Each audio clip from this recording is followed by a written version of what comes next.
Whew. Okay, I'll be honest. For a while this week, I was not even sure we were going to be able to put out an episode, and thought I was going to have to put out another one of those, hey, sorry, we're not putting out an episode this week episodes. And I hate putting out episodes that are, oh, sorry, I can't put out an episode this week episodes. But we got an episode together. We found ourselves some time. We found ourselves some energy. Maybe a cocktail or two. I don't know. As you can see, the blue is gone. And the mustache is less wonky. Yeah. I noticed that last week. I didn't notice that until it was too late. But I noticed that last week. I'm aware. So it's not wonky now. Anyway, let's get to the music. I'm Edward. Welcome to More Geek Than Gay. There's no need to fear. Underdog is here.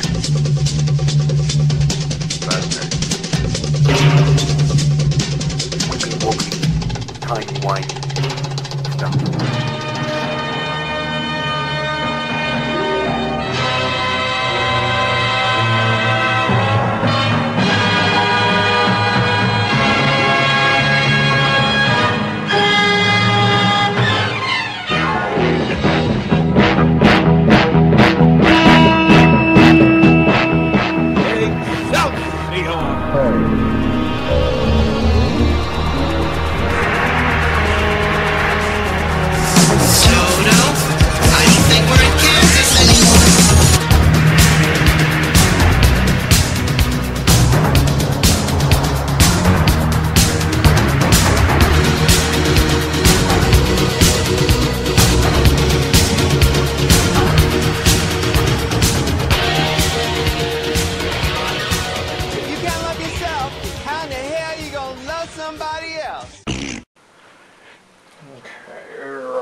Welcome to More Geek Than Gay, and Garfield just like...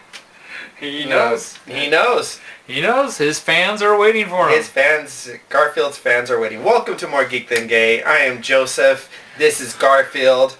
Hi, I'm Edward. You know, Garfield's probably the reason why we're getting growing numbers in Australia. Does Australians like cats? Or cats named Garfield? I guess. Or black cats? I don't know. But on weeks when Garfield isn't here, we don't have as many Australians. Yeah, I still get a kick out of the fact that we have a lot of Australian viewers, and Edward doesn't like Australia, so I'm so surprised by that. Well, I don't know for sure about Australian viewers. We have a lot of Australian listeners. Well, okay. Yeah. Listeners, that's the difference. Yeah, the demographics are harder to break down on. They can just sense that he's here. They know. They're Australians. They know these things. Yeah. But Edward did some more research on our podcast, and thank you everybody who's like stuck it out and been with us.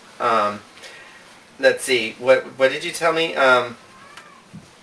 We've got a crew from Australia that watches, because you know it's more than one. Yes. Let's see. So, on our Australians. YouTube, our average watching time on YouTube is 7 minutes. So you're still watching us right now if you're one of our average viewers. I guess we get a lot of people who look and then decide within 30 seconds, oh, not for us. Yeah. It's like, hey, that's what they meant by gay. So, and then they're gone. But so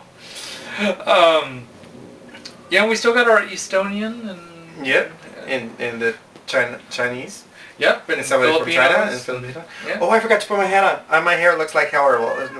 It's all flat. I was curious. I honestly thought you were going to put a hat on. I had a hat. Where did I put it? One moment, please. Where did I put the hat? I do not know where you put the hat. I had a hat. Is this the hat? No. Okay. I don't know. I wore that. Oh, and I had it up here, but Garfield was up here, so I put it out of the way because I didn't want cat hair all over it. Oh, well. Oh, bummer. What kind of hat is it? It's the sleeping hat. Go talk. So, that's the sleeping hat. I don't even know what the sleeping hat is. But, what is this scan here? Sorry. So, how was your week, honey? Yeah, I said you talk. Oh, okay. So I guess I guess I can lead right into my week, which I actually did have a week as compared to my normal weeks. And just curious if I'm sitting on his hat, but I'm not. Where's my hat? As we know, work, lots of work. Basically the same as before, where this is one of my 10-hour weeks, or 10-hour shift weeks. And there was a little part of me that's like going, oh my god, when are we going to do, I don't want to do another week of, hey, we don't have a podcast because we're busy, oh crap. But we're doing the podcast because, hey, finding time. And we got it. And plus, we got things to say. We can't just keep skipping weeks. What the hell? And did a little gardening. Got my garden going. Sorry. Just trying to figure out what he's looking at. I'm looking for my hat, and I can't find the hat. I'm sorry. I have flat hair today, because I wore a hat all day today. Is it underneath here? It's not. Okay. So, very happy that I got the garden going, so that because at the new place, having to figure out the logistics, don't have quite as much room for the garden as we did before. But I got the beans and the garlic, and the basil, and all of our greens, so we can try eating healthy. I got the hat on now. He's got the hat on now. See, sleeping hat. Okay. This reminds me of an old-fashioned, turn of the 20th century. Cap. Sleeping hat. Cap. Hat. I believe it's typically referred to as a sleeping cap. But this isn't really a one, so it's a hat. Okay. Edward made this, by the way. Oh yeah. It's one of those. You could go like this. You could go like that. Oh, it fell off. It's not. It's for the hand loom thing. It's for not, the knitting. It's not. I don't knit. I crochet. When I knit, even with the cheating. I whip my hair back and forth. I whip my hair back and forth. I whip my hair. Right. Okay. Even with one of those, I still drop stitches. So, what you gonna do? Also writing. I think I had mentioned before that I had submitted a story and we were waiting to hear about it. It was out there long enough for me to actually think that they were going to use it, but they politely declined and said they would like to see more from me. But they said there was just so many entries this month that they could not find room for mine. So okay. Which means actually that I can put words back in it, because I had to strip it down to make it fit their word count. I can put stuff back in it because I think it came out a little bare in certain spots. So I can put about 500 to 1,000 words back in it that I think it needs. Try to find a new market for it, which I don't know where you're going to find a market for the story, but I will try to find something if there's something out there. And I do have another story idea. I just haven't had time to write it down. I'll see if I can crank it out this weekend, because I already have it pretty much written in my head. I just need to actually sit down and write it. But that basically catches you up on my week. And if anyone wants to read a gay superhero romance story that didn't make it into a book or into a magazine, hit me up. I'll see about figuring out a way for you to read the version that they didn't, because I need to go back in and put stuff. So it's not going to be the version that I'm happy with. But it's the version that I was going to submit. And I did submit. And like I said, they kept it longer than I thought they would. Yeah. So I think I maybe made it past the first round of like no's and maybe made it to the second round. I don't know. So how was your week, honey? My week, okay. Let's see. Busy. Busy. Very, very, very, very busy. He drinks, you know. I'm drinking tonight. He's drinking tonight. This is He doesn't normally whip his hair back and forth. Sierra Mist and cinnamon tequila. Really? That's not a combination I would have come up with. Yeah, but there's... You just didn't want to get the ladder? I didn't want to get the ladder. Yeah, our bar is above our kitchen cabinets, so most of the alcohol is up there. But the cinnamon tequila is on top of this refrigerator, so I... Because I haven't put it away. So, oh, look. Oh, let's see how this tastes, and it tastes good. So I'm drinking. Okay, because we still have that bottle of vodka from... Darkon. Yeah. Yeah, but that was over here, and I was in the kitchen. That Red gave us. Yes. Love you, Red. Miss you. Yes. Hopefully we'll see you sometime. Hopefully Doug will get in touch with you, and maybe you guys can do some movies. And But your busy week. my busy week. Okay, let's see. Let's go in order. Like how I kind of liked how I did it last week, by job wise. Okay. With Jeannie, didn't see Jeannie, didn't talk to Jeannie aside from text messages and Facebook. We missed you, Jeannie. So there's our Jeannie little plug. Ta-da. I know. Yeah, we got nothing. We got nothing on her. I got nothing on her. Well, we got stuff on her. We know skeletons are. No, you don't know where skeletons are. Trust me. Oh, you know? Okay. Well, I know where I tell people skeletons are. No, they're not there. Oh, okay. Apparently he knows where skeletons are. I'm not saying I know where skeletons are. I'm not saying where. That look says you know where skeletons are. I don't know where any skeletons are. That look I have says no you know clue where skeletons are. skeletons are. That's at least a bone that you're aware of. Joshua Tree. Let's see. Joshua Tree. You know where bones are there too. Yeah, I know. I buried a couple bones over there. Yes. Last night, or Tuesday night, we had our the first ever advisory committee. I started an advisory committee. Okay. That we put together. This is basically, it's almost like a governing board. It's basically an advisory board. These are outside people who are not associated with Joshua Tree, but yet still likes Joshua Tree, just to look and make sure that we are on the right path and give us suggestions on how we could grow. So it was the first meeting. It was pretty good. It was very much of a mirror in front of your face kind of a meeting. Okay. Because one of the people were, right off the bat at the beginning of the meeting, stated, so how many clients do you feed a week? And how many food boxes did you hand out last year? And what's your budget? Those seem like reasonable start-off questions. Yeah, those I did not know. Oh, and I'm well, like, I'll get back to you. And they're like, no, you need to know these in and out. And everybody else on the board of directors also needs to know. And you all have to have the same story. that would be good. Yeah. Yeah, instead of relying on the checkbook. Relying on the checkbook, as well as the fact that they're relying on other people to tell us the figures. Yeah. We should know it by heart. So it was one of those mirror in front of your faces going, oh, I have to do some homework. Damn. Well, what you gonna do? Yeah. But it was actually good. It was a good meeting. It was a very good meeting. It was an hour and a half, and we got a lot of stuff figured out. They had some really good ideas. So Joshua Tree, and then we had our distribution today, and it went pretty well. I mean, there's nothing more exciting. The most exciting thing was the fact that we talked about the advisory meeting. That's about the most exciting thing that happened with Joshua Tree.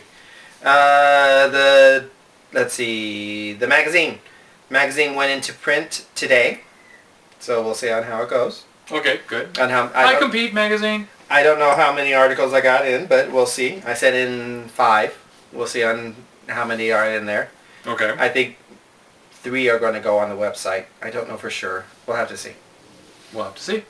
And, what you gonna do? And, but hey, this is our swimsuit issue, the one that we had the photo session with at the beginning of the month. So I'm very curious to see, and I'm not going to go into the office tomorrow, so I have no idea what it's going to look like.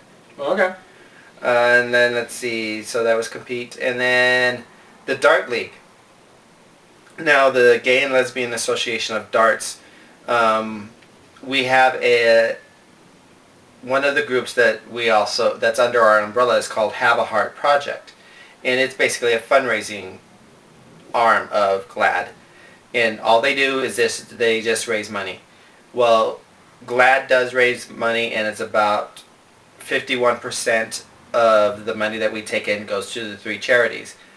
Have a Heart, every money that they raise goes to the 3 charities. Okay. They had their biggest fundraiser this last Saturday.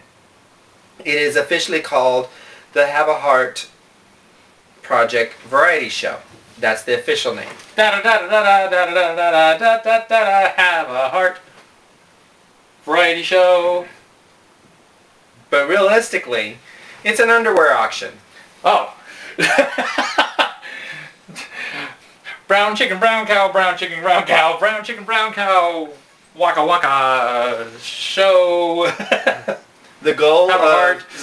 the goal of the organization, the goal of the Have a Heart project, they wanted to raise. Their goal was $6,000. Okay. We haven't had the final total yet, and so I can't tell you for sure the final total, but it looks like it's going to be close to 7. Oh, that's good. Very good, very good. I'm gonna actually bust into Red's drink that she gave us. It's Yeah. pomegranate. I can pretend it's healthy. Yeah, and so it was very successful. All the accounts. I mean, we had burgers for $5. This is nice. And then we had a cake to do the red cup thing, and then of course we had a couple drag queens who were also the MCs, and then we had we had 20 male models and 5 female models.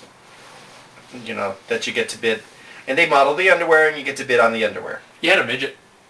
He wasn't a complete. He wasn't a. He wasn't a complete midget. He wasn't. No, because incomplete midget. No, because he had a normal body. Midget. Okay. Even though we're not allowed to use the word midget nowadays, midget actually is a biological medical term which would indicate a normal sized body because it's usually brought on by like deficiencies in like nutrition deficiencies during growing up. So they don't have it's not a genetic disorder which causes it, and that's how come dwarfism is genetic. Midgetism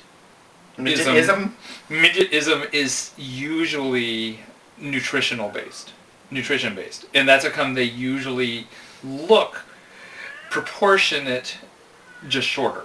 Yeah. Well, so this guy maybe was 5 feet. Maybe. I know you told me that he was telling people he was 5'2". Yeah, he said he was 5'2". There's no way in hell he was 5'2". Prince would be patting him on the head. Yeah. So, nice body though on the man. Nice body, and he had a very pleasant smell. Smile. How did you get that close to smell him? I didn't get that close to smell him. I was meaning smile. And apparently he got the biggest bid. No, that wasn't. Oh, I thought you said he got the biggest bid. No, that was not the one who got the biggest bid. Okay. No, but the largest bid was $650 for a pair of underwear. I don't even own a gown that's $650. I don't even own a suit that's $650. I think my most expensive gown is $139, and my most expensive suit is $199. $650 is almost our rent. It's 2/3 of our rent. Yeah, over 2/3 of our rent. So it was very successful. Very happy about it. So if anyone wants to buy some of my underwear for $650, hey, we can talk. Ew. What? I'll wash it first. Unless you don't want me to. Ew. What? Ew. Ugh. Vending machines in Japan. Yucky. So the auction went well. The auction went well. And so the talent show, end quote. It did. We had 2 drag queens, and then we had okay. Then we also had Voices of the Desert sang.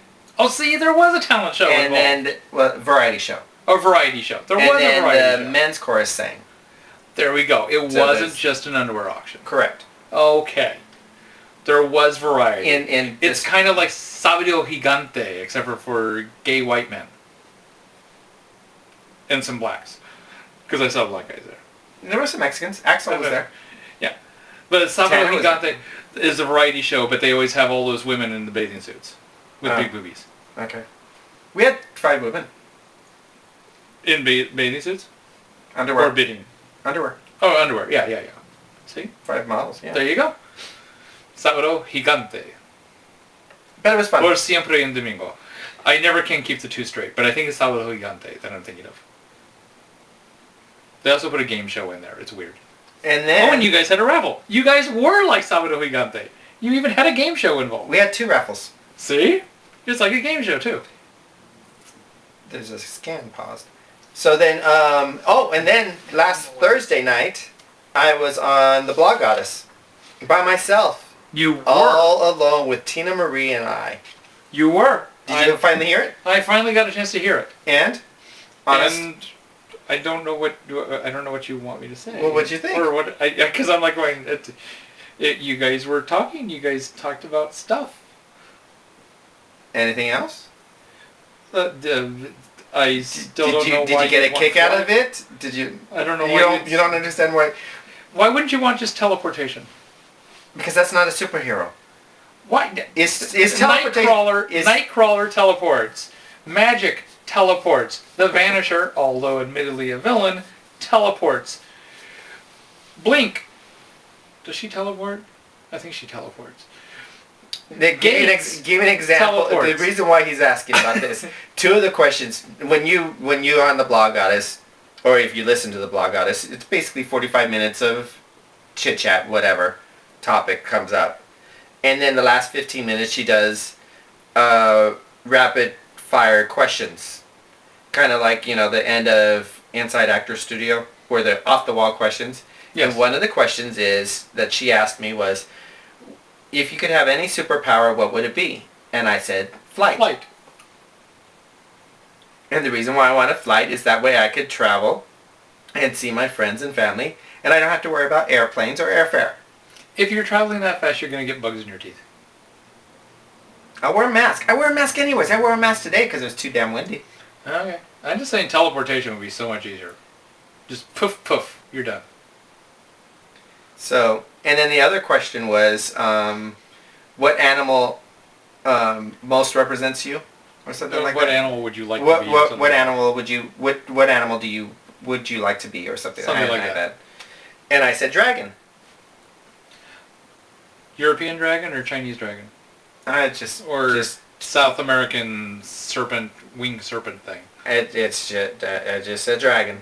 Didn't say anything specific. I understand that, but what kind of dragon did you mean? I didn't want to be specific. I said a dragon.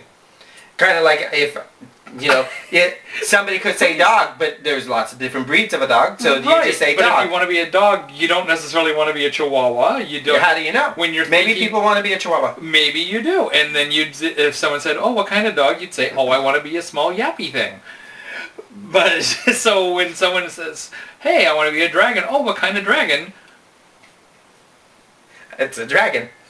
No, there's many types of dragons. I want to be a dragon.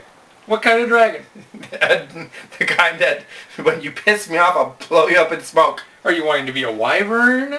Are you wanting to be... I can even go into subtypes of dragons here if you want. But I'm just asking simple, generic, European, Asian, or the South American winged serpent thing. See, and this is why he's a nerd. And I'm just a geek. You should know what kind of dragon you want to be. Big bulky thing, looks like a dinosaur with wings that breathes fire most of the time and tries to kidnap maidens.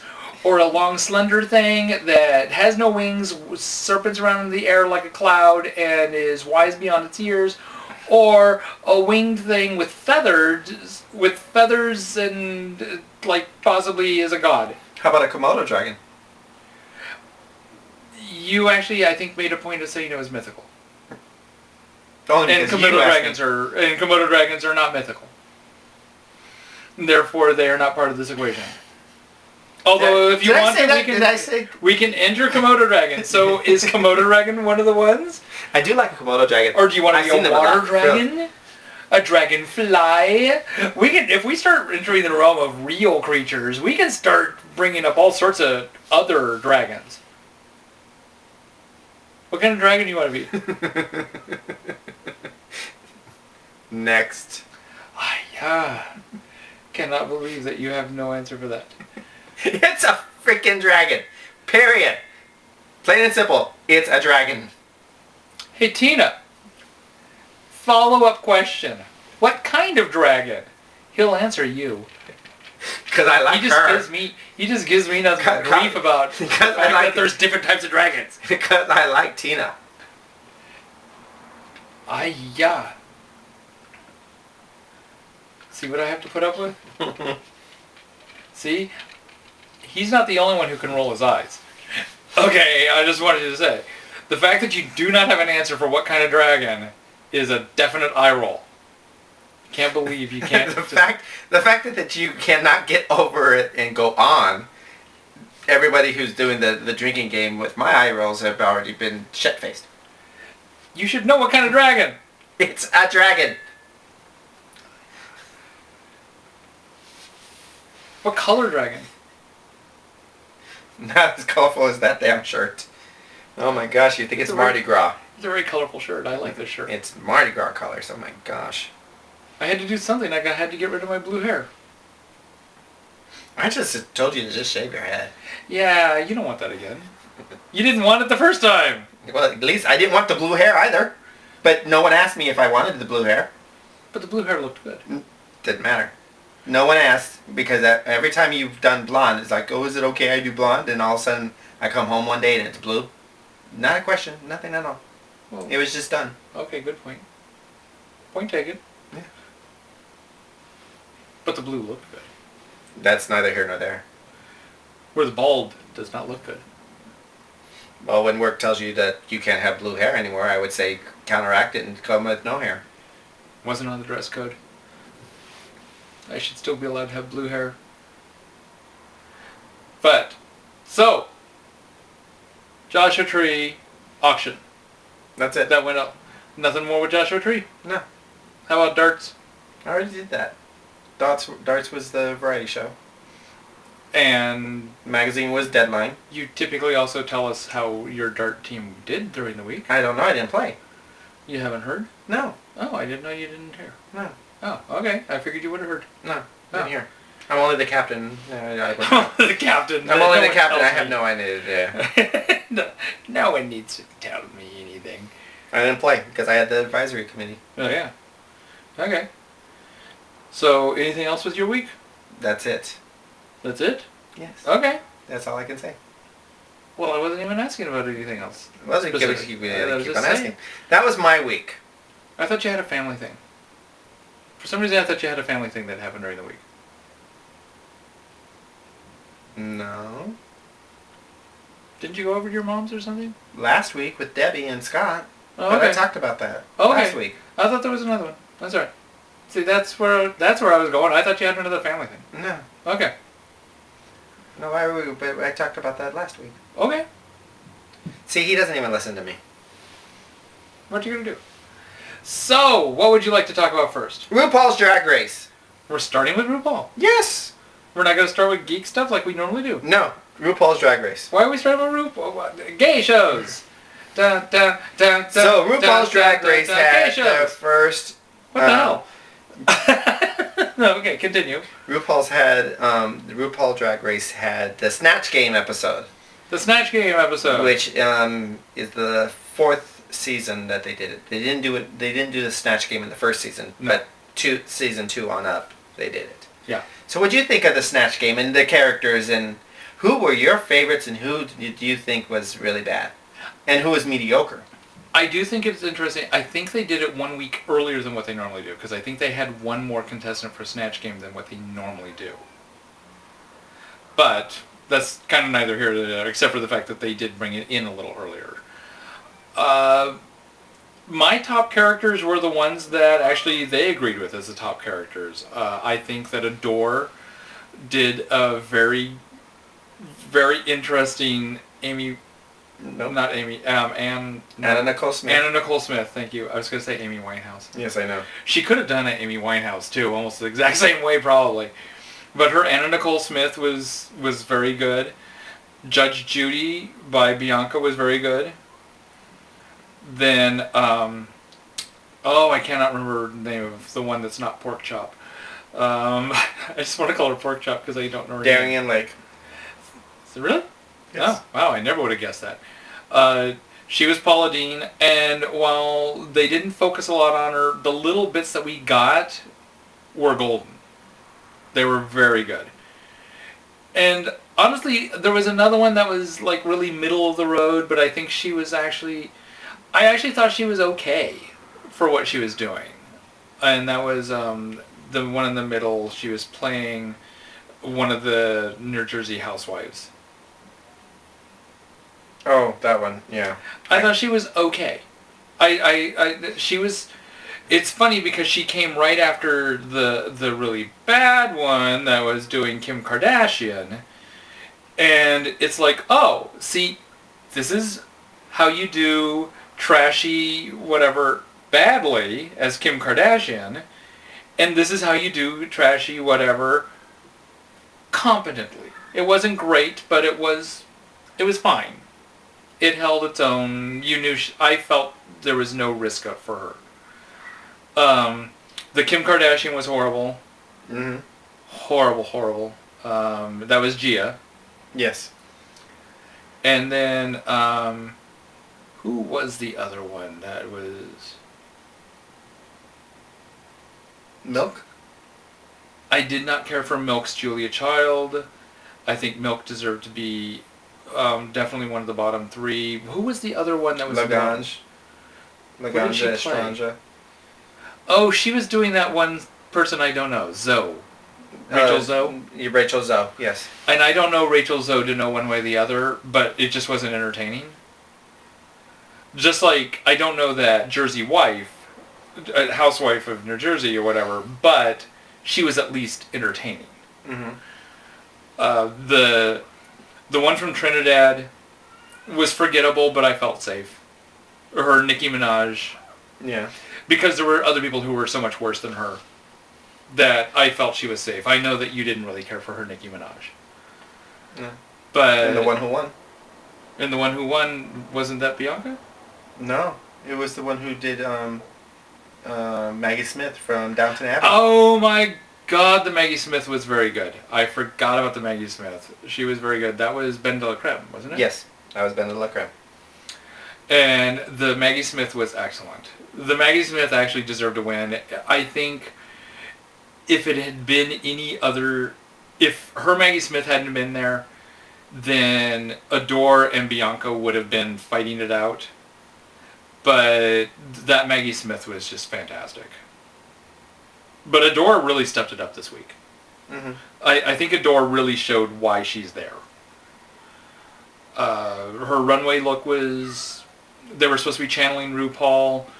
She didn't channel RuPaul. She channeled a young Bernadette Peters. But still looked good. That was her best look. What did you think of the Snatch Game? I basically agreed with you. I mean, Judge Judy, you had more of an opinion about... Judge Judy was hilarious. Yes. I mean, the way Blanca... And this is one of the things that came up during the behind the scenes on Talk part, because one of the queens was complaining that Blanca as Judge Judy was disrespecting her because she kept on talking over her and interrupting her. That was Lestranja. Yeah. And the rest of the queens basically told her, is like, do you not watch Judge Judy? This is how Judge Judy is. She tells the people in her court to shut up and listen to her. Although they're all stupid. Gia was on her side. The two that were in the bottom were like agreeing. Besties. Yeah, they were suddenly besties. And I think Laganja Estranja or whatever may have some sort of mental problems. Okay, she just kind of goes off on her own little persecution fits. Because she's also the one that got upset because that they ruined her moment with her parents. Yeah. Or her mother. And I don't know. Now, you had more of an issue with the Nicki Minaj thing than I did. Nicki Minaj was just boring. I mean, it's Nicki Minaj. How can you just be as bland and boring as that? I mean, that was I couldn't even figure that out. I did get a kick out of, and this is because of Maggie Smith, how she was so good as Maggie Smith. The queen that was so good as Maggie Smith is when Nicki Minaj, Maggie Smith said something in proper English, and Nicki Minaj said something else in ghetto English.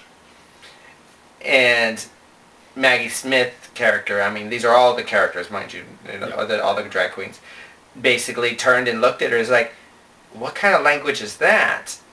And Nicki Minaj goes, well, it's English, of course. She goes, English.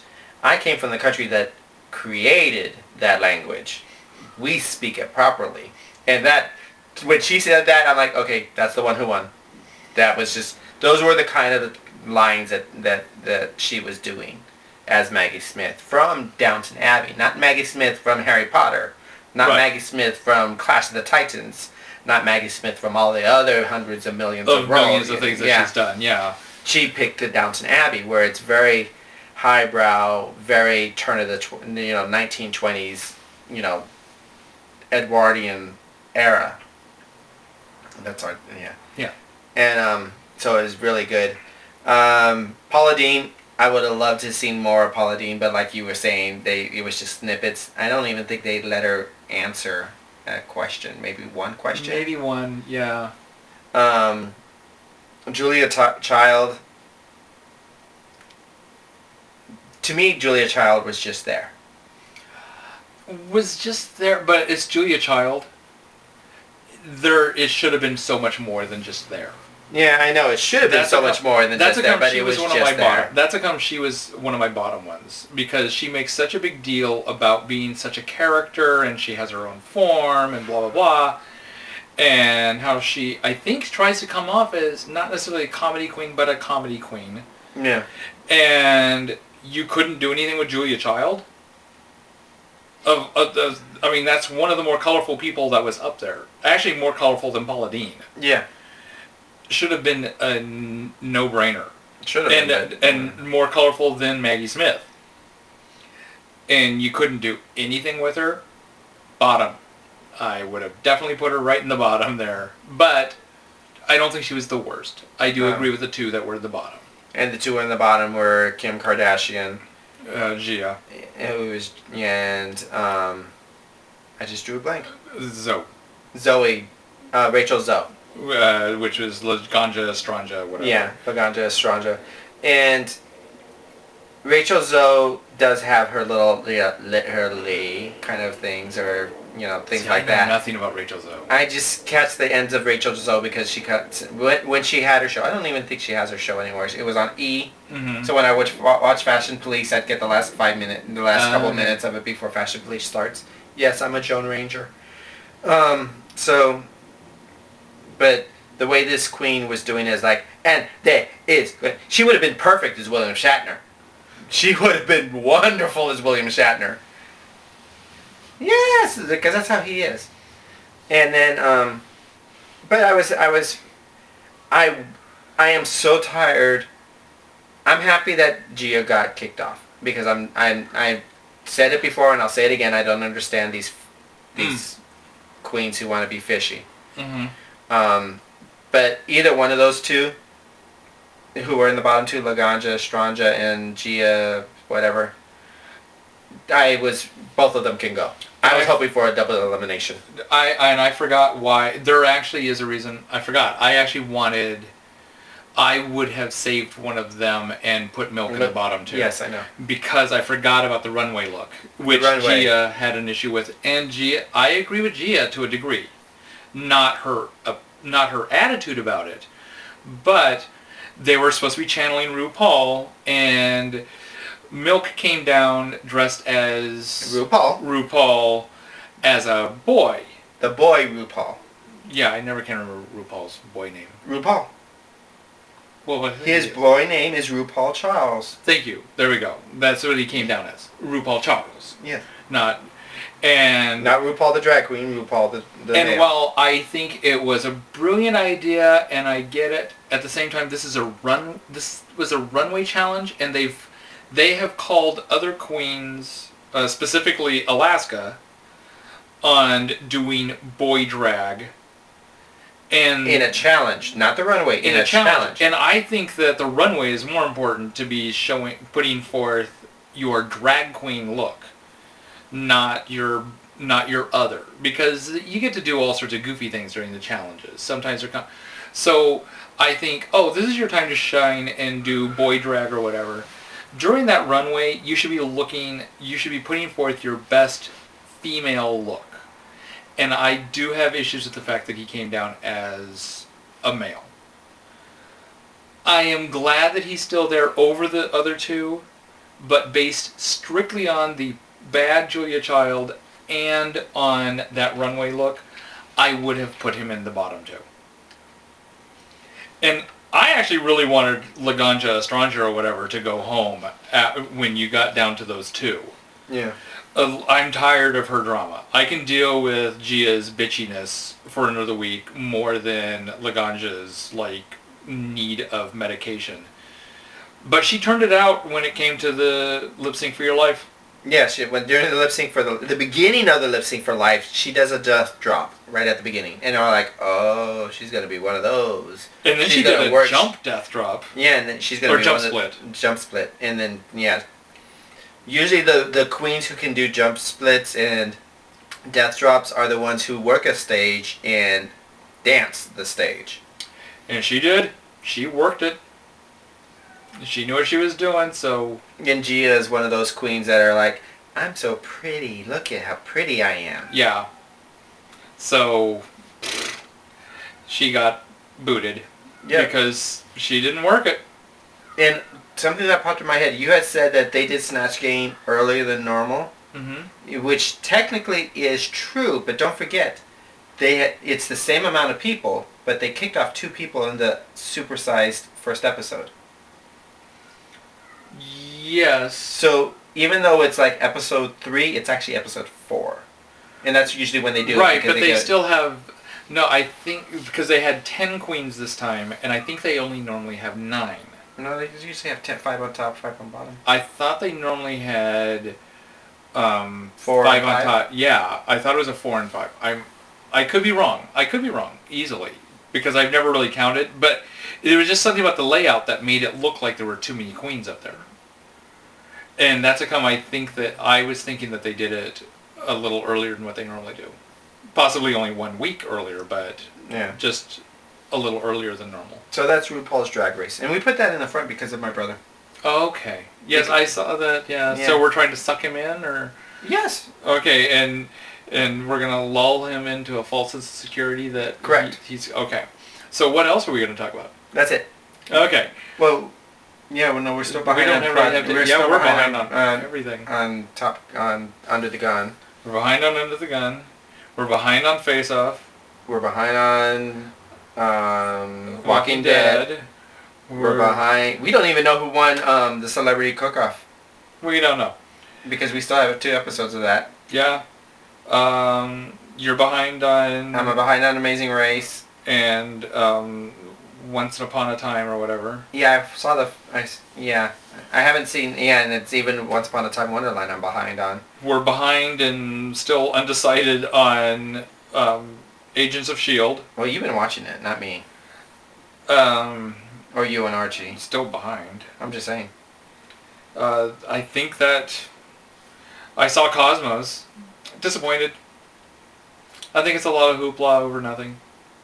It's not as. I really like Neil deGrasse Tyson, and I think he was great on Nova. I like him on other stuff. This seemed like a lot of pomp and circumstance. Not as much. It's even though they did put a whole bunch of content in there, it was really just a bunch of look at pretty special effects. And I know that the original Cosmos was known for special effects, but there was content.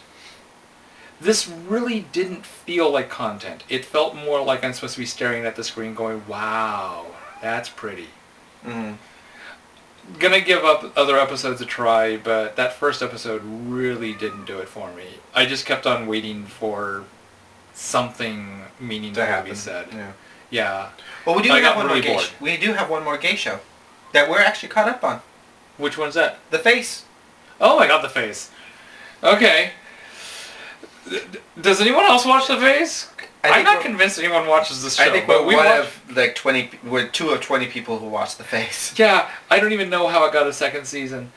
It's what's his face? Nigel Barker, who used to be on America's Next Top Model, who does a really bad version of a half-hour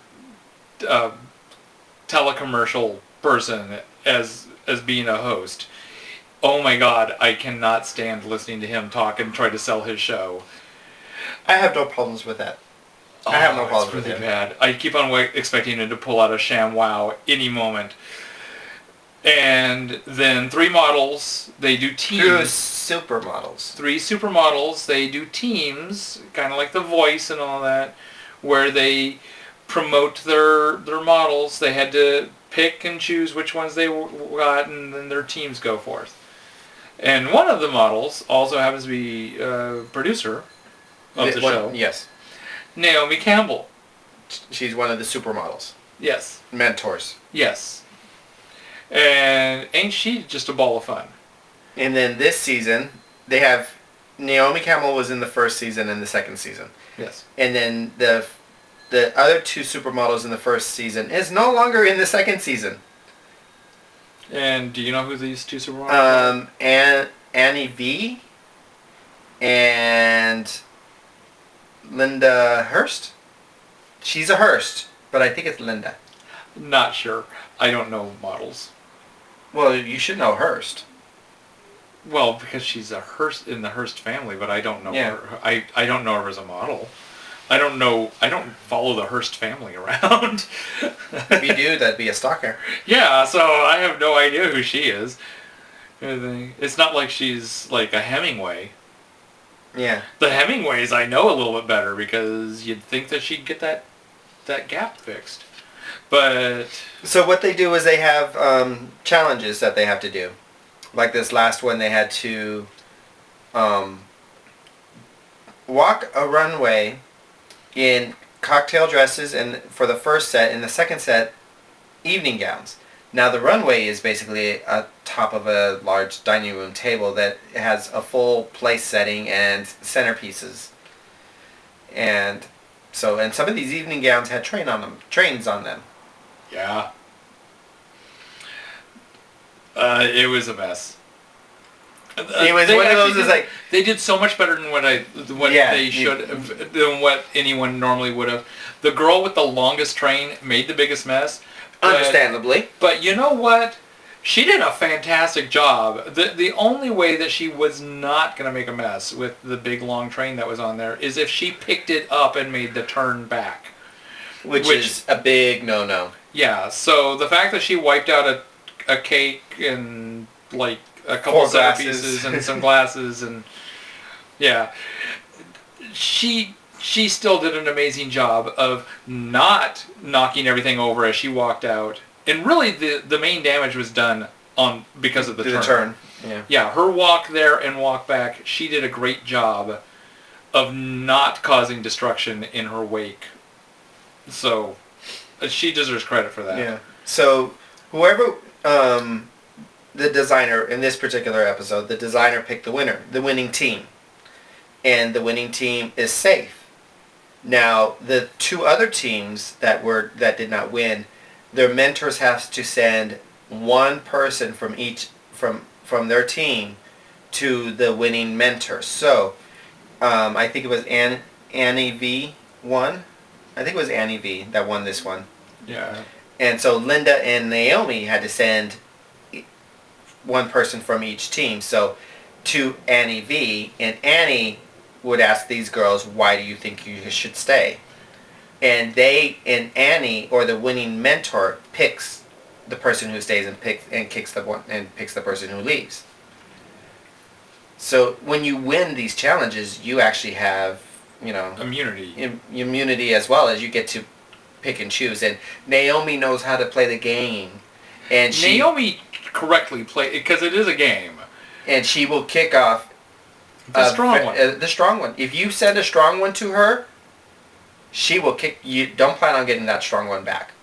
She Yeah. will keep the weak one because she wants her team to win, Right. and that's the game. It's the game. Now, if you sent on the week win, one of the models says that you're not going to win if you're black, if you're not American or black, or not white. There we go. Not American or not white. And Naomi feels the need to defend that during the photo shoot that comes up. Well, then when you send 2 strong black models to her, she will lose her shit.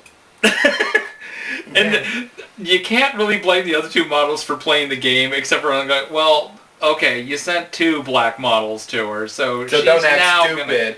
Yeah. Because they were actors like, I didn't really do it that way. And I was like, oh no, you did it that way. And you knew exactly what you're doing and you got caught. Yeah. By Naomi Campbell. You did it. I mean, you did the best thing, because if one had sent a black model and one had sent a white model, well, that white model was going home. Sure thing. Because she couldn't send a black model home after making the big stink. But you send both black models home, or send both black models to her. Well, ain't that an interesting little pickle? But, and then the one that made the comment is the one that ended up going home this week. Yes. Natasha... From Russia. Yeah, Natasha Fatal, who's chasing Moose and Squirtle. Yeah. And I do think that she was misunderstood on what she was trying to say with that. Originally, but when she tried to explain herself to Naomi, it then just got it was like so much worse. she opened up her mouth even wider and put the second foot in. But I still think I understood what I think she was saying. I think she was expressing her own self-doubts on whether or not she could win because she's not American, whether or not... I think she was saying that that in this kind of competition, the only people who were really going to stand a chance were white American girls. Yeah, but she was also a horrible but she didn't walker. say it. She was a horrible walker. And she just did not say it that well at all. Oh, no. It was horrible. It was horrible, and her English is clearly not her native language. And so she was not working at fixing it. She was saying it. So. And Naomi Campbell was her mentor, so it got even in the God, that got ugly. The black model who this was said to was in a different team, and Naomi just went, in hair and makeup, went ballistic. Oh my God. Yeah. It was, yeah. Don't, be glad, as Edward said when we were watching, be glad she didn't have a cell phone. Yeah. But we don't have Natasha Fatal there anymore, so... No. But, and did we see anything interesting that's coming up on that? I don't recall. I don't either. But, oh, and by the way, I don't remember who it was, but going back really quick to RuPaul's Drag Race, we did have someone who requested that we should be doing predictions. Tina asked for that. Tina asked that we should write down predictions on who should win RuPaul's Drag Race. Based on what we just recently saw, who do you think who would you put as the final 3? Final 3, Bianca. I agree. Bianca? I don't know why you keep on calling her Blanca. I don't know. Bianca Del Toro? Del Rio. Yes, her. Oh God, the one who was Maggie Smith. Ben de la Creme. Ben de la Creme. And Darian Lake. Darian Lake, I think, is going to be a surprise. Because she was great in that horror one as the head. She was great in the horror one. She was... Those, I would say, are my top 3. I think I agree with you on the top 3, although I do think that there is a chance that Courtney Act may displace Ben. Or maybe Darian, but I think Bianca's going to be one of the top 3. Yeah. Unless she just fucks it up somewhere.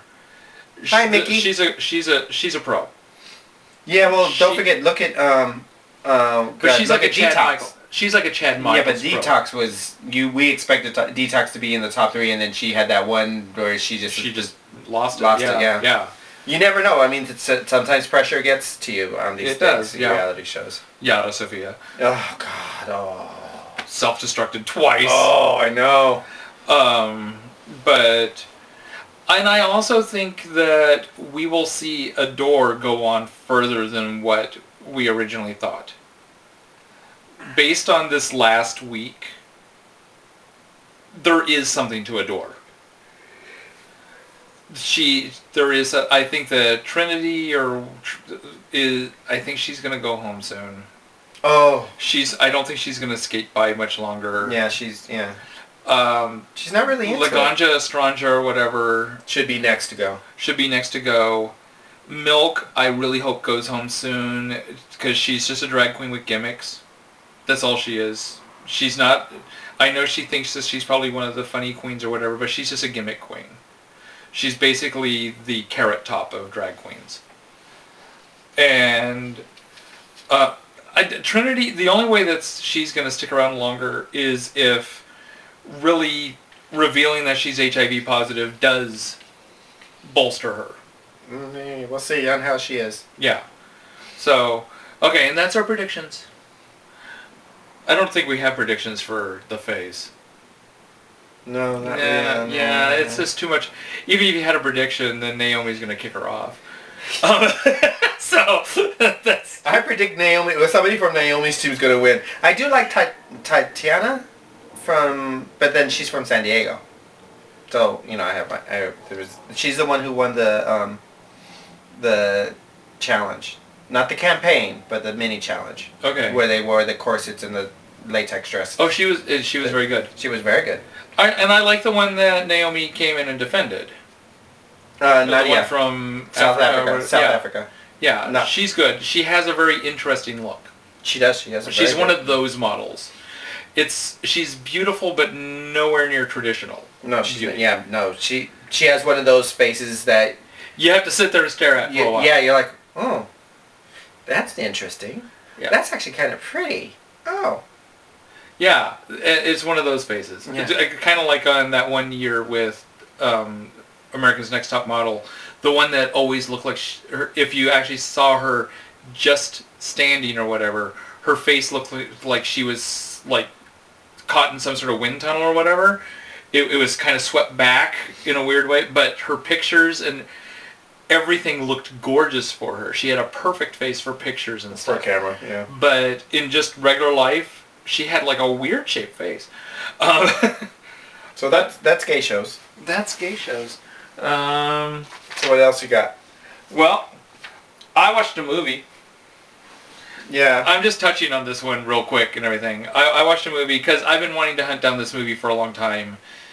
And it finally came out on DVD in a pack, and I was able to get it for like $5. And a whole bunch of... It's a biker movie from 1971.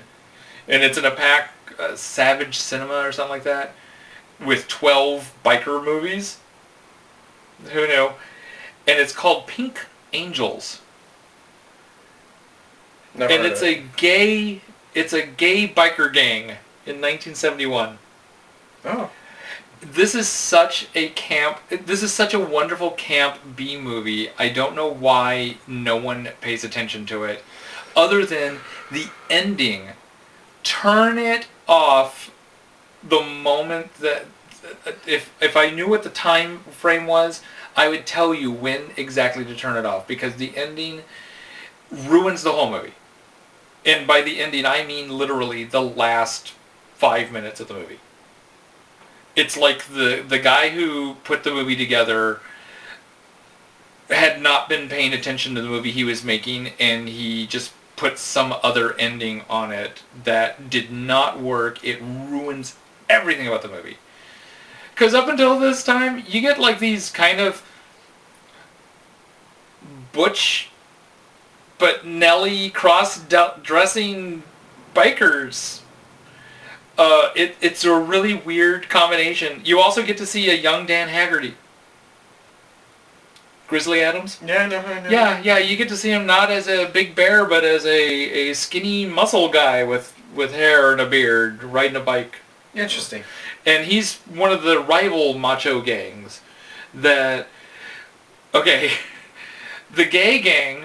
The Pink Angels, they go and do their thing, and they're on their way to a cotillion where they're going to go dress up. And, yes. And along the way, they stop for a picnic with the fine china and the crystal and everything. And another biker gang comes up, which at first I thought there were some other gay biker gang, but I guess they weren't. And they're wanting to come to the same picnic spot. Yes, two rival biker gangs are deciding to possibly fight over a picnic. Okay. But they decide not to. The gay gang brings out some hookers or whatever. They go someplace, get some hookers. The straight ones like hook up with the hookers. And then when they pass out from too much revelry and drinking and all that, the gay gang puts makeup on them and puts bows on them and everything, and then right off. And the straight gang originally are all laughing at it, including the leader, but then the leader decides, this isn't funny, I'm going to go get those muffins. Yeah, he refers to them by various things, but I always remember muffins. And then he's off to get them. And meanwhile, the cotillion is actually a plot by the government to get a whole bunch of those damn homosexuals together in one spot so they can get rid of them. Okay. And then the gay gang dresses up as women, and no one catches on, including the straight gang that catches up with them to beat them up. But then they go, "Hey, you foxy mamas, want to ride on our bikes with us?" And then they go off to the cotillion together. Once they get to the cotillion, stop watching. That's actually a good thing. Stop watching once they ride off to the cotillion. There's one tiny good scene left, but if you stick around past that scene, you hit that ending that ruins the whole movie. Up until then, especially when the bikers are going shopping for makeup and gowns, wonderful. I truly enjoyed this movie. It's 1971 B-class biker movie, so there are scenes of them just riding along with bad 70s music. So expect that. I mean, Easy Rider has scenes of them just riding along with bad music, 70s music, Yeah. and people think that movie's a classic. So this is just Easy Rider is a good movie. I like the Easy Rider. I honestly have never been able to sit through Easy Rider. But if you can hunt this movie down, do so. It's fun. That's my movie that I watched. Review. Okay. That's my movie review from 1971. And also, if you're into hot-looking hairy guys, a young Dan Haggerty. Who knew? Looks good. Then I also have comics. Do you have comics? No. Oh. I haven't read any. Okay, I didn't know. So my comics is actually pretty quick and easy. I've been reading a trade paperback of Elephantmen. It's come out from Image Comics. This is the 00 trade. So it's not Volume 1, it's Volume 0. I also have Volume 1. It basically tells the story of a dystopian future where there was a plague in Europe that wiped out most of the population. While that was going on, there was some crazy geneticist from Japan who went to Africa and conducted experiments creating these wild animal human hybrids, and then sent them into Europe to wipe out the rest of the people there because they may be dangerous. The end result of that's really what's happening in the 00. It gives the story of what happened before the start of the comic book. The rest of the comic book is telling the story of after the war, and they have decided to integrate the Elephantmen into society. So they're now like a tailor in San Diego and stuff like that. And it's actually really, really good. I'm surprised. I'd heard of it before. I thought it seemed silly, but I happened to have a chance to get these collected editions at a reasonably cheap price, and I'm very pleasantly surprised at how much I'm enjoying it. I do think that I question the politics that are going on behind the scenes in the prequel stories. I don't know if there's some other political statement that's being made there or not, but the story is actually very interesting.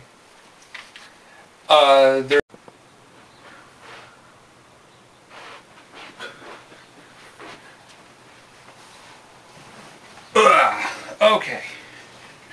Now, those of you guys who are paying attention may notice a little bit of a jump. First of all, those of you watching will notice that suddenly we're dressed differently.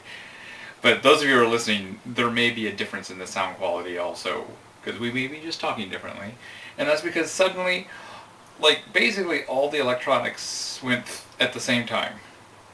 So we had to shut down for the night, let everything recharge, and we're back now. In other words, the battery died. Yeah. No, like all the electronics went. No, the battery died. Yeah. So You make it sound like we have a studio. We're in our flippin' bedroom. it's like a studio. See, we have a camera and we have lights. We use the camera from a digital camera. See, we have lights. We don't even have microphones. I have microphones. We just don't hook them up Exactly. because everything seems to work better without the microphones. Yeah. Don't look at me. Why am I not looking at Funny, bro. it? Oh. But, oh, hey, look, Garfield. Okay. And Garfield is still here. Look Yes. at Garfield's butt. Yeah. So, back to comic books. Comic books. Now, I just gotten finished talking about Elephantmen, and I wanted to mention Valiant because Valiant is another comic book company. They've been around actually kind of for a while, Valiant/Acclaim, and they have a whole bunch of properties that I don't remember what company they were, like if they were Dell properties or whatever, but they have all these other, they were publishing these other properties, Dr. Solar, Turok, Magnus, Robot Hunter, and they kind of faded away. They're coming back again. They're relaunching a lot of their properties, mainly a lot of the properties that they didn't continue on from the original stuff, a lot of their original stuff. And with reasonable success, Quantum and Woody came back. That's actually one that I enjoyed the first time around. The second time around, I'm just not fully getting into it. The writing's not clicking for me, but still glad to see Quantum and Woody back. The one that I'm most excited about now is the Second Life of Dr. Mirage, which was actually other than Quantum and Woody, was my favorite title that they put out before, and it was my favorite title that fit into their unified universe, because I don't think Quantum and Woody was part of that universe. The original series basically told the story of an Asian scientist and his Brazilian wife who for some reason went skiing in Switzerland, because, you know, that's what you do, I guess. And he died, and he comes back as a ghost, hence his second life. But he's also still trapped. He comes back as a ghost, but he's still wearing his ski outfit. So it's kind of interesting that she gets to change clothes and he's always dressed in his ski uniform. And their little adventures. And the adventures were not necessarily the strongest. But what I really liked about that title was the interplay between him and his wife. It was actually a really well written character thing between the two of them. They're bringing back Dr. Mirage, the Second Life of Dr. Mirage, although they appear to be just kind of reworking the whole formula. This time Dr. Mirage is going to be a female, and I don't know if she's going to have a husband, if there's going to be that romantic angle or whatever. But I am looking forward to seeing what they're going to do. I am also looking forward to someday them collecting all of the Second Life of Dr. Mirage into one trade paperback, so that I can have it as a trade paperback. So Valiant, get on that. That was a good title. So that's actually that. And on Twitter, we're now being followed by the Valiant podcast. So, and I think I refollowed them back, you know, kind of nice little trade back and forth. But they're actually really good about doing little reviews of the Valiant titles as they come out. Although I have yet to figure out how their numbering system works. Because as I'm looking at their chronological order of podcasts, it like goes episode 10, episode 11, episode 7, episode 8, episode 13, episode 12, special episode, something like that. I don't know. I cannot figure out their ordering. Somehow things are in just a weird numerical order that maybe, I don't know, maybe they're using Mobius numbers. But that's kind of my comic book talk. And now, have you been doing any books? I'm still in the middle of a book, which I really like, but I'm like you, I give book reviews after I've finished the book. Okay. Well, see, now I have one that I'm in the middle of, but I'm not going to talk about it because I'm in the middle of it, and I'll wait until after I finish the book to do the review. But since someone here likes to claim that he can't sleep if the light's on, it's that 8-something call from an unidentified phone number. Well, it's 9.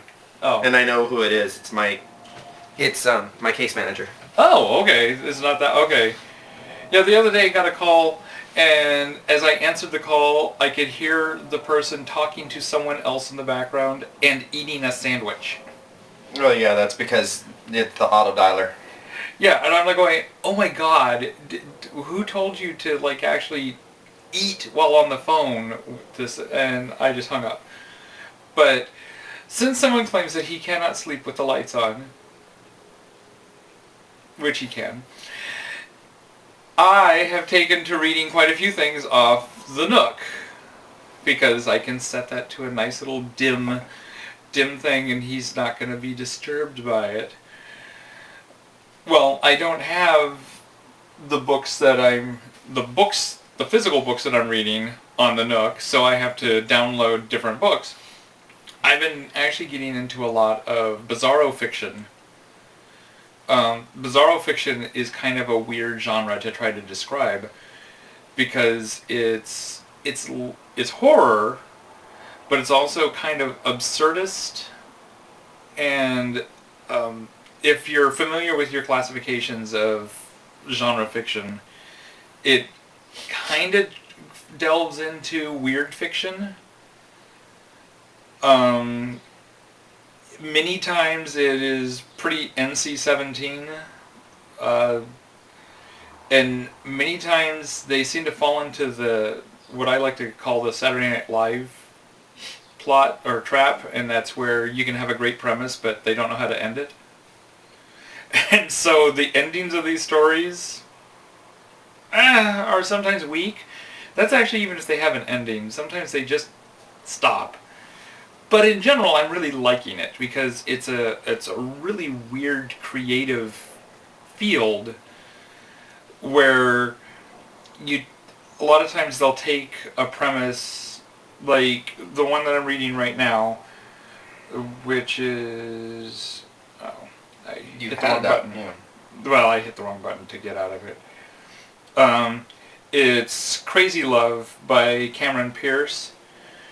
These people's house, they have an infestation of miniature elephants. Little elephants. They're cute and adorable, but there's way too many of them, and they like make a mess everywhere, and they they use up all the toilet paper and stuff. And the interesting thing is that this is not the weird part. That's not the story. That's actually just a normal part of their universe. And that's how a lot of this Bizzaro fiction is there'll just be weird things that are in that universe that seems very much like ours. Everybody just takes it as just a normal thing. Okay. That's not something weird. And then they build upon that, usually another story. Another author who's kind of considered like the granddaddy of it is Cameron? Melick III. I know it's Melick III. His stuff typically has more obscene titles and run more adult. This guy, Cameron Pierce, his stuff I think is actually quite approachable by most. but Cameron Millick's he has one book that's been very well received called The Haunted Vagina.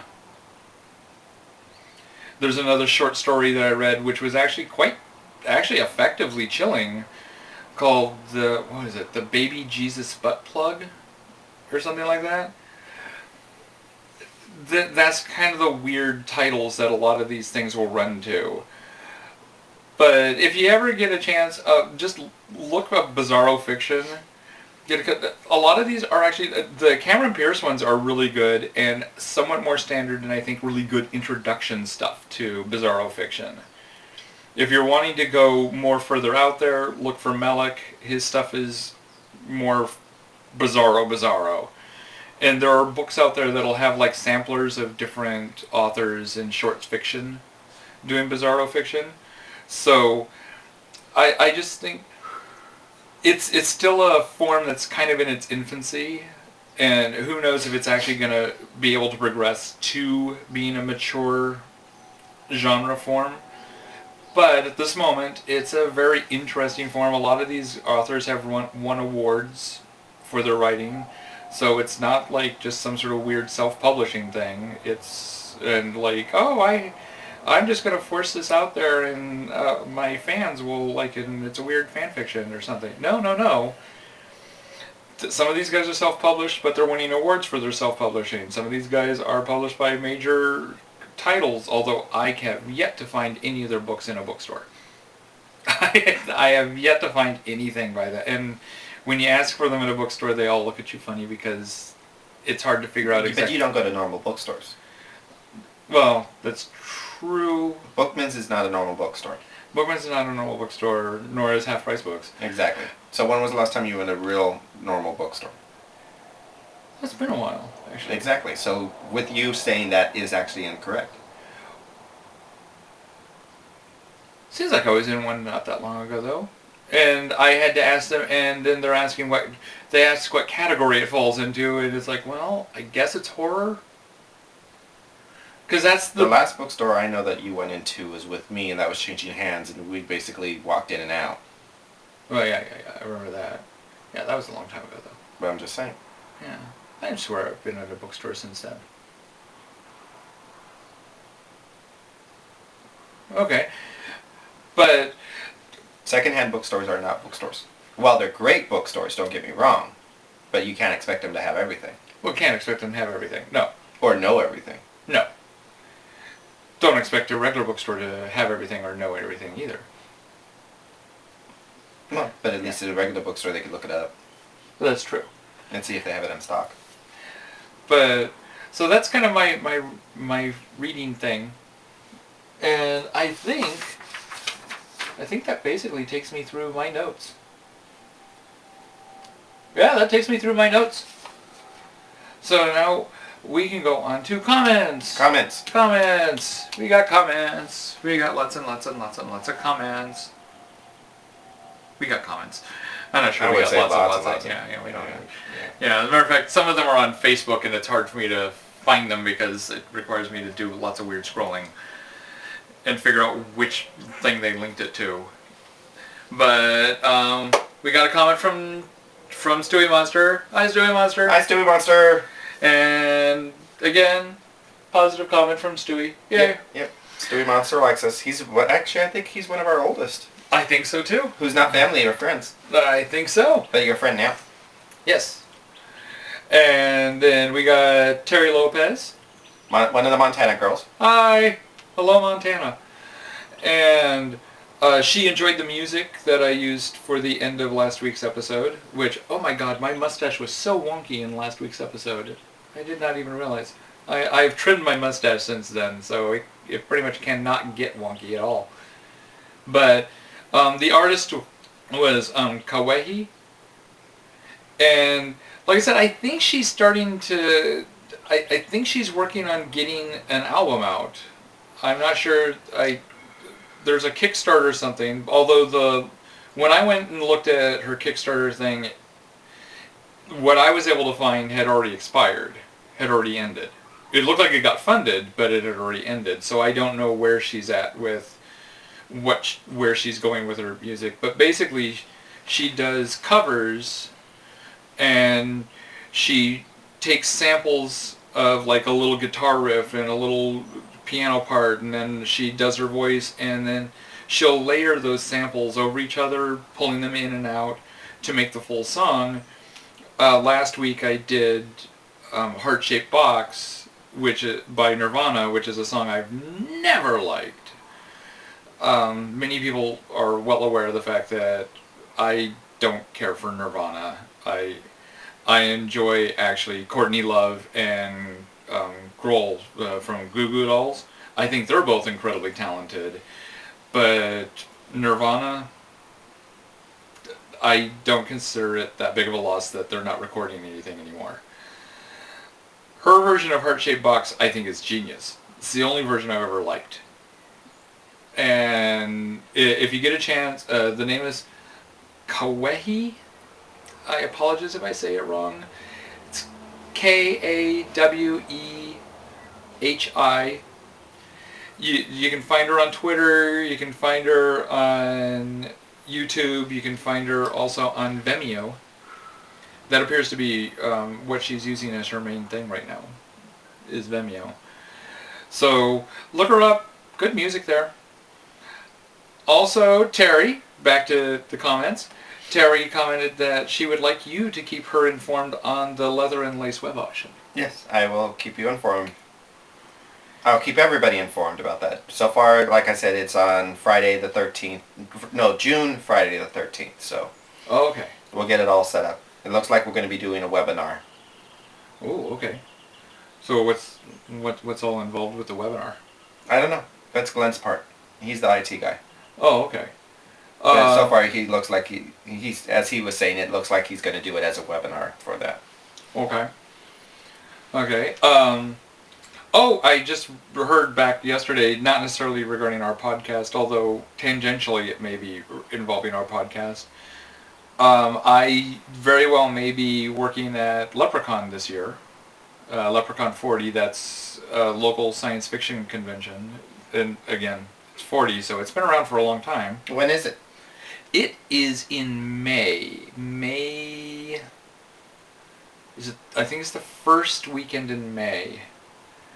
I just had to look at, and while I was looking up everything, I had to look up a whole bunch of things on my schedule at work. So I have the dates all confused. I found out that I had it as a weekend I could do it.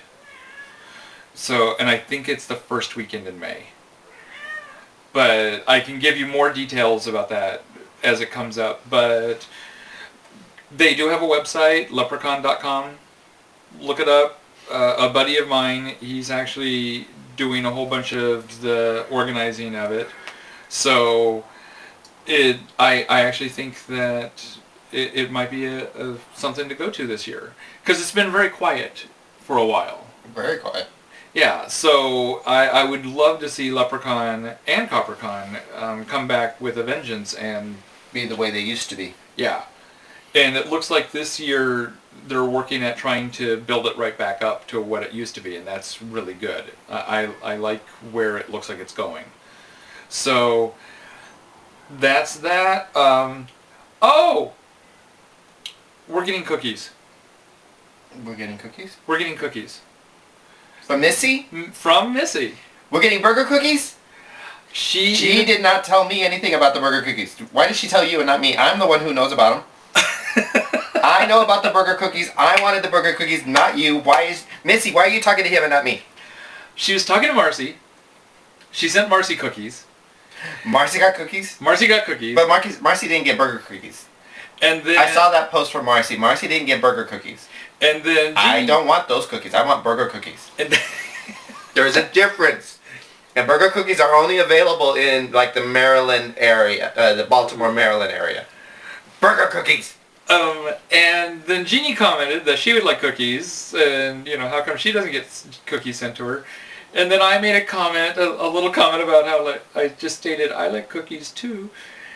And then she got our address, and she made a comment. What was that comment? Let me actually, because We're getting cookies. That we should be getting them. She's gonna start making them up by the end of this week. Oh, those are homemade cookies. Those are not burger cookies. Where's my burger cookies? You told me in January you were going to get me burger cookies. And let's see. Oh, actually, though, I think it would be right here. Where... And tell Joseph that I'll add in some Rio burger cookies into the package just for him. Yay, I want burger cookies. You can't have any. Those are mine. See, she said so, just for him. I do not know what these burger cookies are. Oh, they're so good. And I jokingly said that maybe I would tell you, maybe I wouldn't. But now that you're so pushy about it, I'm like thinking maybe I shouldn't have told you. Poor Missy's gonna have to go out and get these burger cookies for you now because you're being very pushy about them. She told me in January that she was going to get me burger cookies. Booger. You should. I'm happy with the idea of just any cookies, booger or not. Burger cookies are so good. Oh my gosh. Any of our fans in Maryland who want to send us burger cookies, make a comment and we'll send you our address and you could send us burger cookies. Or if you're in San Diego area, send me, I would love Dudley's bread. Or, let's see, what else? What are other areas? Oh my gosh. Oh, I can't think of what it is. Larry took me there in Denver and it was wonderful and I can't think of it. But you know how every region and every place has their own little, you know, what they're known for is local stuff. You know, and, oh my god. I would say send soft shell crabs, but they're out of season now. Well, okay, if we're making up a wish list, if anybody has a customary plant that they could figure out a way to ship here, like, I would love to have another Mine's food items. Customary can be used in food. You don't, because it's... But Poisonous?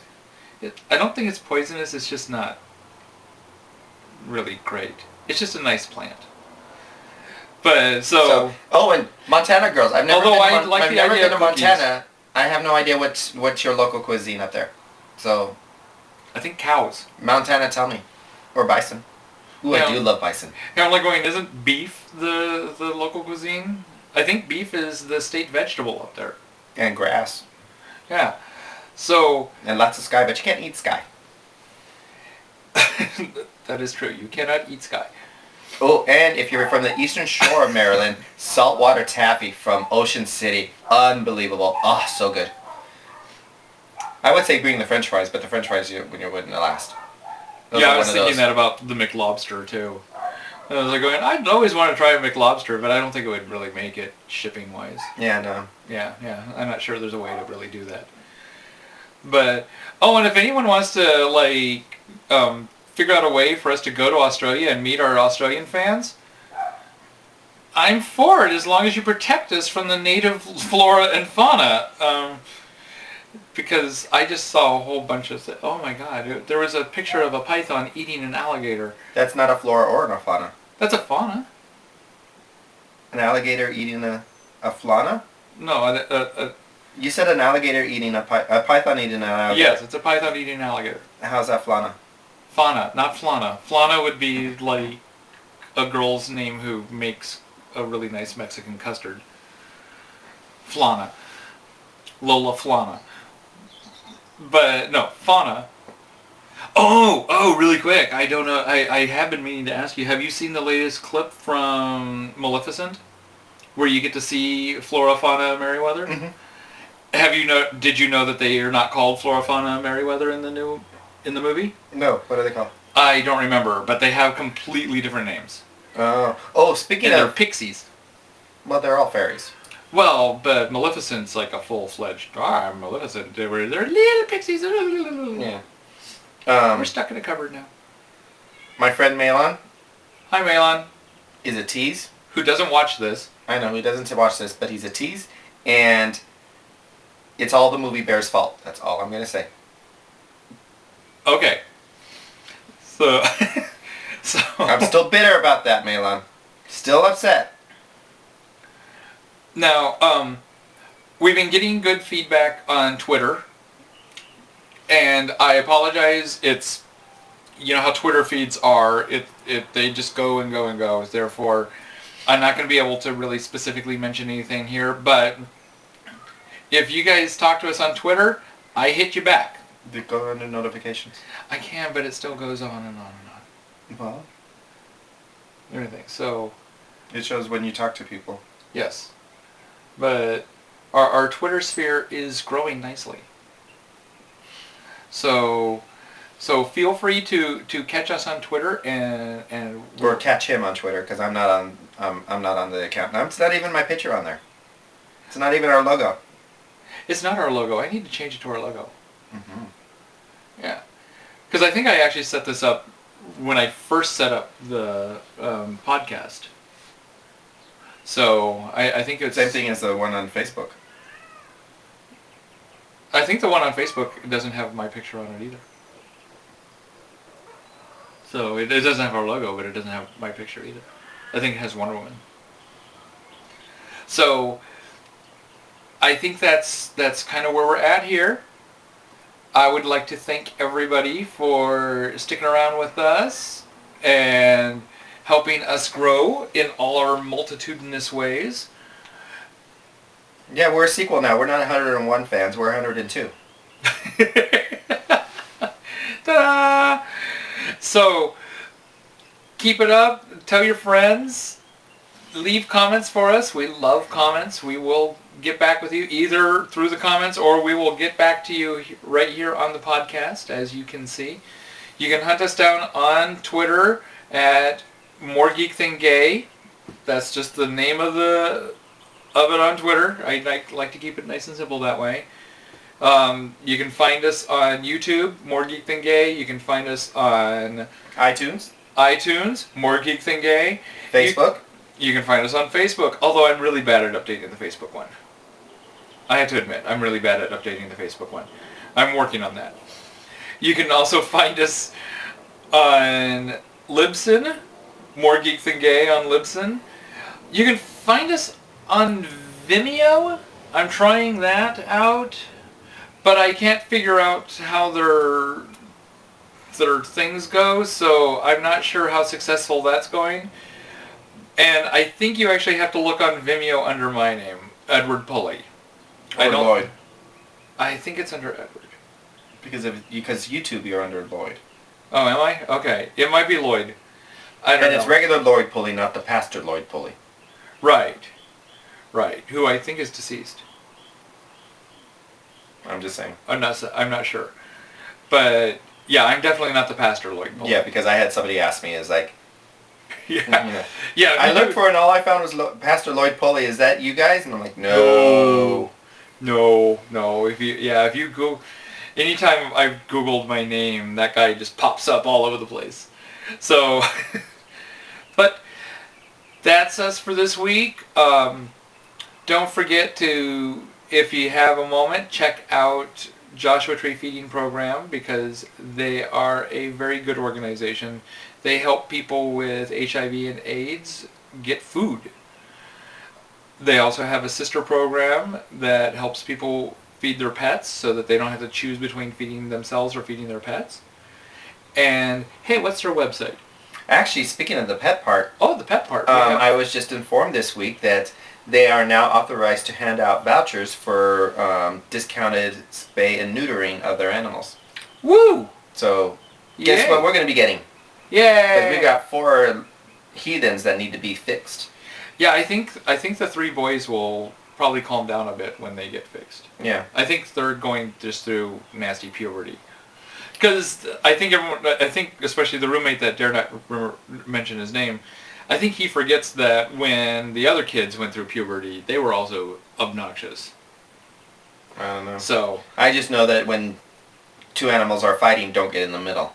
yeah, that's not a pretty thing to do. So anyways, the Joshua Trees website is www.jtfp.org, and feel free to come and check out the website It should be updated today. Is there a link to the sister program on there? I've always assumed there was. There is, yes. Okay. Okay, and then also Compete Magazine. Thank you for being our first and only sponsor. Yay! And where can people go find out more about LGBT sports? Their website is www.competenetwork.com. Actually, it's a cool website now. Patrick Gamble updated it, and it looks really cool. It's very interactive. Cool. So that's our two little plugs right there at the end. Again, thank you all. Come back, leave comments, leave reviews, tell your friends. Good night, good morning, goodbye. Doodles.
all, folks.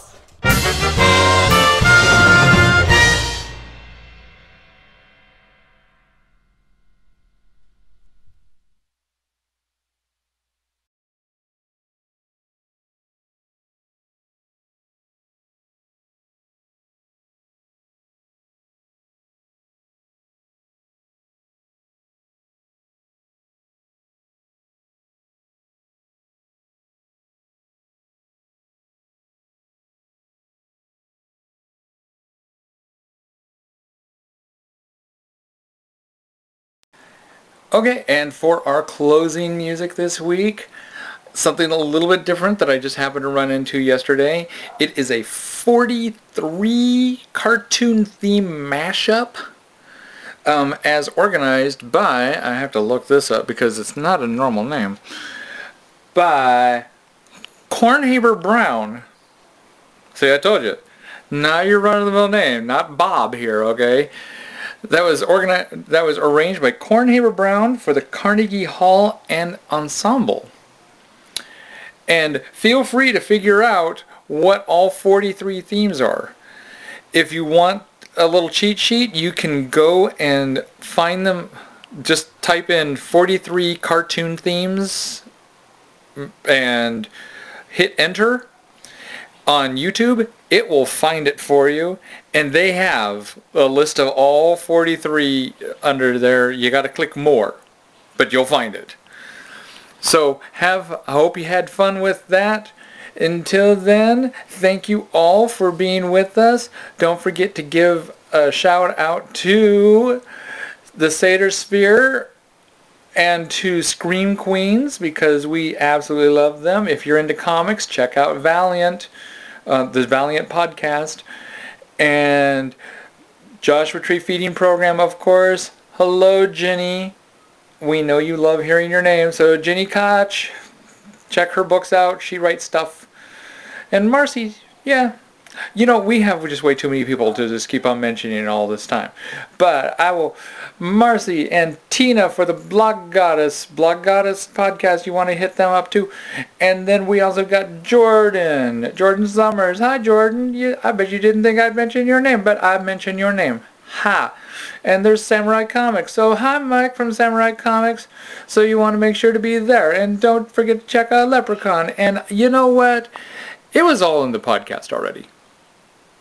I don't know why I'm repeating stuff.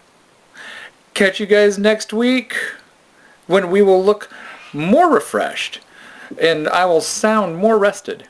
Yes. Bye.